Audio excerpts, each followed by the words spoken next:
Hi, and welcome to The Banker's View from Sibos video series here at the conference in Toronto. I'm Joy Macknight, Deputy Editor at The Banker. I'm joined by Stephanie Wolf, who is Head of Global Financial Institutions at Bank of America Merrill Lynch.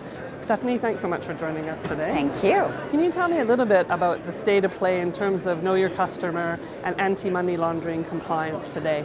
So you don't mind talking for the rest of the conference on this, do you? It is a very important topic for all of us, and I have to say, I'm pleased to say that the state of KYC, Know Your Customer, is actually improving. And it's improving for a number of reasons. First, the industry understands that, number one, there is a standard of compliance that must be met. Number two, it is our job to make this process more straightforward and efficient for our clients. So the banking industry has gathered in partnership with SWIFT, as well as working very closely as a Wolfsburg group of correspondent banks, to form a group that focused on a standard questionnaire. So I don't know if you know this, Joy, but every year banks take a list of questions to our clients and ask our clients those questions. The Wolfsburg group sat a global group of banks together and said, can we agree the questions we need to ask each other? And in fact, agreement was reached. And with that standard set of questions that banks will ask each other, we worked with SWIFT, and SWIFT will incorporate those exact same questions into the SWIFT KYC registry, the shared utility, and also we're seeing other jurisdictions require the questionnaire. So things are improving. Now, once banks get their list of questions identified and down to a manageable list, we can then turn to what is, I think, even more important.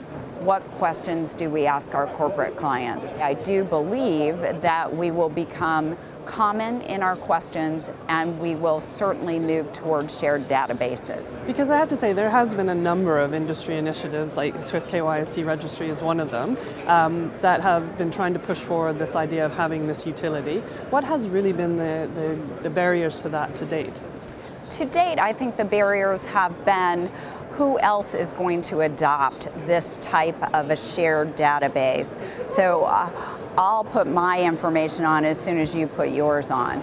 Well, if we wait for that, then no one's going to be first. Bank of America very clearly has data on 20 of our entities in the KYC registry. And most importantly, when we looked across the globe and across the landscape at the KYC utilities, we didn't find any one that had a significant percentage of our clients. So we instead said, we will work with any registry. So when we go to our clients and we have a client that says we use registry X, we say, great, how can we connect in and how can we do this? If you have more activity like this, meaning any to any, I think you're going to see the utilities expand and become much more inclusive than they are today. Okay, and in terms of correspondent banking in general, what do you think is the future of correspondent banking?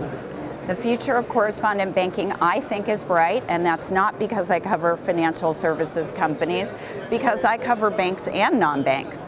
So I see, when I look at correspondent banking, I see payment volumes continuing to grow.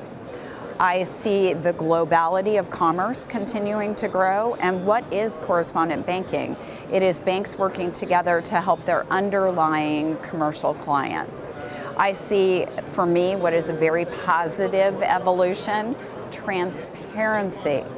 Transparency of fees, transparency of conversion rates, transparency of the flow a payment takes to get from point A to B, and the exact time that it took to make it between the sender and the end beneficiary.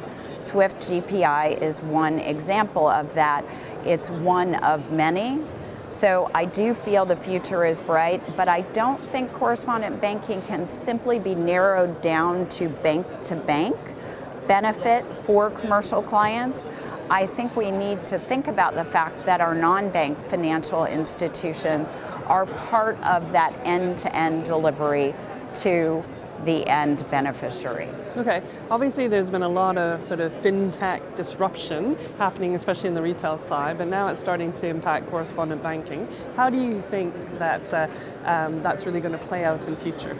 I think we're going to see a lot of partnerships. I think we're going to see a lot of players try to find their distinctive competency in an end-to-end payment stream.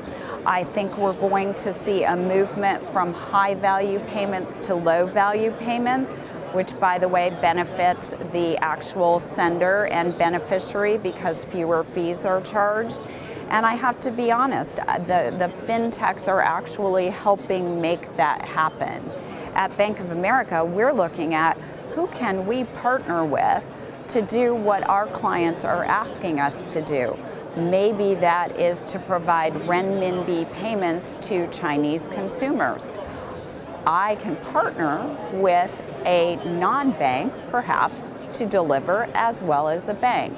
So I think it's all going to be about partnerships and distinctive competencies, as long as we bring all the parties together and make sure from a regulatory and compliance point of view that we have a single standard. Excellent. Thank you so much for your insights, Stephanie. I hope you have a great conference. Thank you, and I look forward to seeing you around the floor.